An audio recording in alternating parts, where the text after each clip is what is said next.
Mark Best, you said in your talk at Food on the Edge, towards the end of your speech, you said we need to be activists for change. Correct, yeah. From a chef's point of view, how can you do that? Well, at the very least, we shouldn't be part of the problem.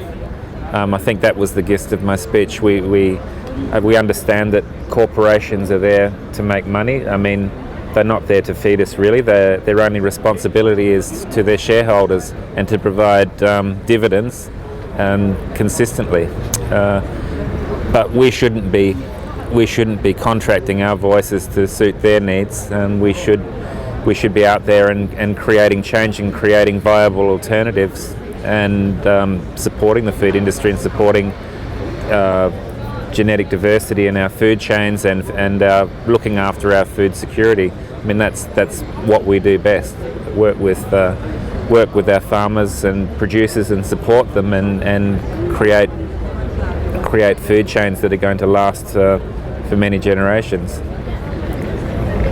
I mean, you said at the end it's necessary to make people aware and it's necessary to support farmers. Do you see that as a sort of twin track by which you can bring about change? That people are conscious of where their food is coming from and they're conscious of where the money needs to go to. It needs to go to the farmer. It needs to go directly to the farmers, and I always say to them that instead of the farmers are seduced by the security of what the supermarkets often offer them, but unfortunately what they offer them is a poison chalice. They might even support them for 10 years, but in 10 years they will have entirely changed their production to suit the needs of the supermarket, and then they'll drop them. Just like that, gone. They'll be completely destitute, and it happens time after time after time again. Especially with the dairy industry, when they basically destroyed the dairy industry with the milk discounting war, the only ones survived were the mega conglomerates, which were foreign owned. So we even lost that, which went off offshore.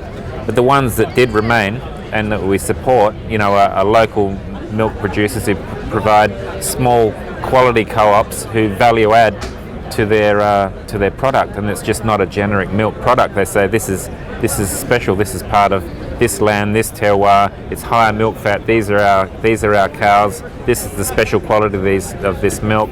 All we ask is a sustainable and fair price for what we produce, and that's what we should be supporting. I mean, you used a memorable expression. You said when many people start to work with these big supermarket chains, what starts off as a golden bracelet turns into chains. Chains, that's it.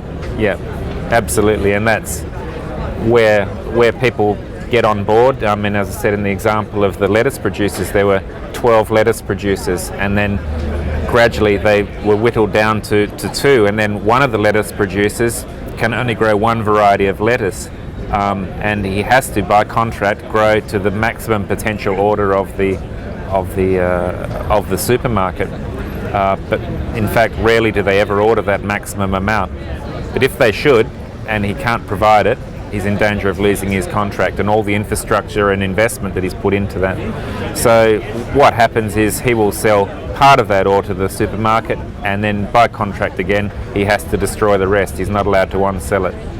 So it's a shocking thing, really shocking. I mean, despite this negative situation, do you really believe chefs? I mean, Australian chefs have come to such prominence from a situation 25 years ago when nobody ever thought of putting Australian food together. Exactly. So you have succeeded in creating this picture in Sydney and Melbourne and elsewhere of a very dynamic speciality food and restaurant culture.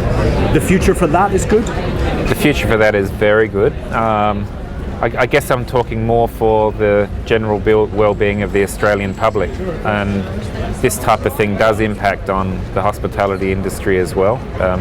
Eventually our small farmers, they can't compete and they'll be bought out, and we'll lose them as well, so we'll have no relationships to nurture, as the land is swallowed up by these conglomerates. So I also think that we have a social responsibility as chefs and leaders in food to the general public. I mean, there is this trickle-down effect, and I think that we should be educating people to eat better and not eat high concentrated sugar diets, which is making people very, very ill. and show them what the benefits of fresh food and actually having an active metabolism rather than one. That kids eating cereal isn't food. Drinking a litre of juice a day isn't food. It's 30 teaspoons of sugar. People are getting. My chef was drinking 2 litres of apple juice a day. Who knows why? He ended up having fatty liver disease like an old man. The doctor didn't even. I said, I've seen this. I know what this is about. This is about your sugar consumption. Within 8 weeks, he gave up this juice. 8 weeks, his metabolism had reset. He'd lost the weight. His blood work came back. All the triglycerides and everything lowered. It was just incredible. And I think, the supermarkets are about, as I said, selling products with very long shelf life at very high profit margins. Often they have with vertical integration, they own the manufacturer as well. So of course they want to cut the producer out entirely. They just want to do it all themselves. I mean, they're about making money. So they want to push you to buy heavily processed, sugar-laden, products.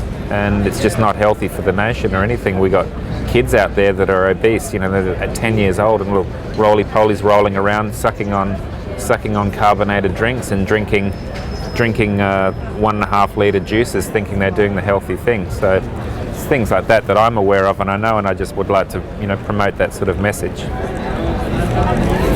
Fantastic.